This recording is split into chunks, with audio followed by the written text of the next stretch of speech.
Hi, this is Ray from RV, loveyourrv.com, and my last tips video was quite the hit, so I have a new tips video with 8 more tips from a full-time RVer. These are just simple little tips that'll help you in your RVing. So let's go inside and show you a few. Since we use our RV full-time, the shower gets a lot of use, and especially down in the desert areas, there's a lot of hard water, salts in the water, and they'll build up on the shower head and actually clog the little holes in the shower head. Rather than taking it all apart, being plastic, every time you take something apart it's bound to start leaking. I have a little tip. Just get a baggie and some elastic band, fill it with just household vinegar, and then just let that sit there for 6 hours or something, and that vinegar will dissolve all the hard water that's clogging the little holes in the shower, and you'll get a nice free-flowing shower again. This is a simple little tip I figured out one time when the toilet got a really bad rust stain. We were staying in Nova Scotia, and the campground we were at had very, very hard well water that was full of iron, and I ended up with a really bad orange stain on my porcelain toilet. I tried every bathroom toilet cleaner known to man and didn't even touch it. And you know what took it away almost right away? Toothpaste. Yeah. Whitening toothpaste is the best. I guess there's enough grit in it, and whatever's in there cleaned the iron stain off within a few minutes of just scrubbing with a toothbrush. Rather than spend extra money on special RV toilet paper, I found that this stuff you can get at any Walmart called Scott is the best thing going. It's a 1-ply unscented bathroom tissue and has a septic safe. I find the 1-ply breaks down a lot quicker than any 2-ply, and I never have any problems with my black tank clogging. In fact, when I dump, I don't even see any toilet paper. Whereas if I have to use like a 2-ply or something, I can actually see chunks of toilet paper coming out. So I recommend, you want to save a little money, that's the one to try. Like most things in an RV, the manufacturers don't really think too much about you actually living in it.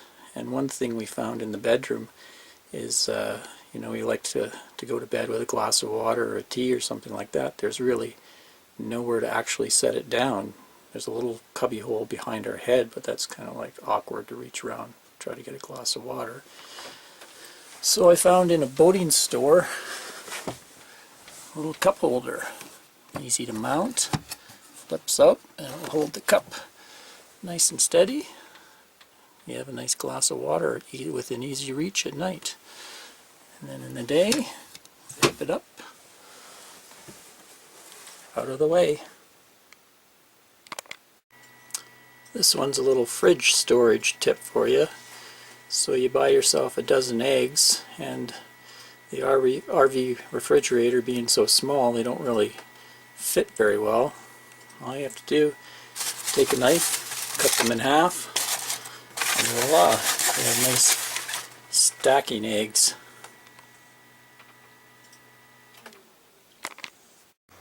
Ever get to a campsite and wonder if the slide out is going to come out and touch something?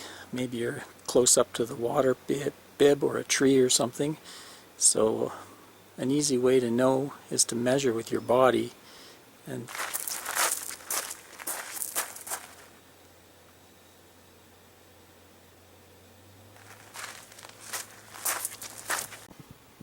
another tip I have is for cold weather, and if you're concerned about your plumbing freezing up, get yourself an indoor-outdoor thermostat, and they usually come with a little wireless device, and then you can place that somewhere near your water pipes or plumbing that you're concerned about, and you'll know if the temperature gets too low, getting down around freezing.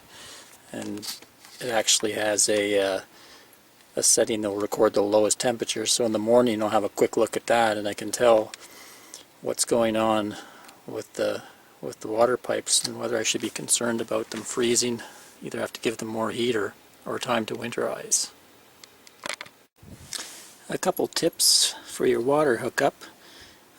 First thing is get yourself a good regulator. You never know when you're going to hook up to something that has excessive pressure. Like there was a campground we stayed in, there was 100 psi, which is a little much. I was worried about it blowing out some of our plumbing. So this is a good water regulator from Valterra, and I would set it for about 50 psi, which gives us a good flow. We get a nice shower out of it. The other thing I always hook up is one of these Y connectors. Two reasons. One is you get another convenient outlet to use without having to unhook everything. But also when I go to unhook this from the campground tap, I can open this and it'll get rid of any pressure that's left in the hose, so you're not unscrewing the hose and getting sprayed all over by the water squirting out from the pressure that's still left in the hose after you turn the water off.